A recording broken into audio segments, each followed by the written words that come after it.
l'exemple biterrois. Je parle en l'occurrence de votre association avec le professeur Cunien qui aujourd'hui est disparu. Vous aviez parlé d'une voix et vous aviez eu l'élan de la conquête à Béziers. Est-ce que c'est ce qu'il faut pour l'UMP national, retrouver une seule voix qui parle? Mais en tout cas, c'est ce qu'on continue à Béziers. Actuellement, il y a une seule voix pour ce qui est la droite et le centre, disons, centre droit, centre, même jusqu'au centre gauche. Je pense que c'est ça qui est la meilleure formule, oui, bien sûr. Et surtout quand on voit la montée des populismes et qu'il y a toujours ce risque qu'en fractionnant les voix de la droite et du centre, on se retrouve dans une situation où l'extrême droite puisse arriver en seconde position dans les élections majeures. Pourquoi n'avez-vous pas souhaité vous représenter aux élections municipales? Ben, vous savez, j'ai fait 30 ans de vie municipale. Je vais bientôt avoir fait 20 ans comme maire.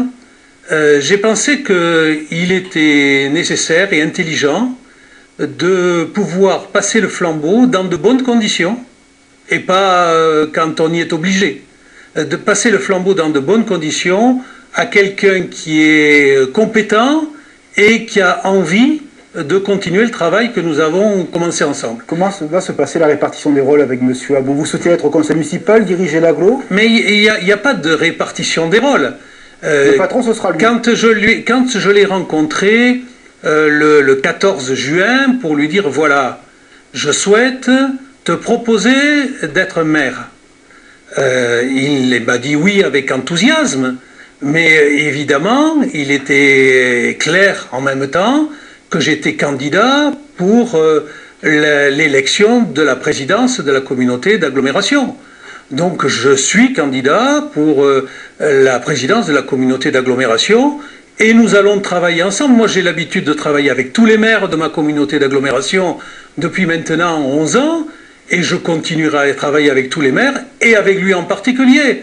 J'ai pas de raison de suspecter sa loyauté parce que sa loyauté elle a toujours été là quand il a fallu.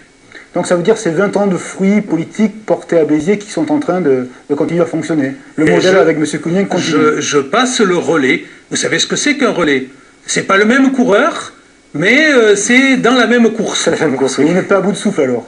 Ah, je ne suis pas à bout de souffle, non, du tout. Personne n'aurait pu m'empêcher d'avoir l'investiture UMP à Béziers. Et j'aurais pu conduire la liste.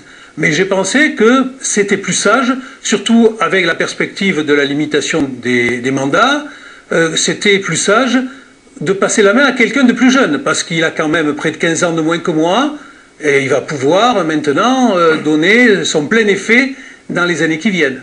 Merci, nous arrivons au terme de cette émission. Merci de l'avoir suivi. Vous pouvez la retrouver sur notre site internet languedoc-roussillon.fr.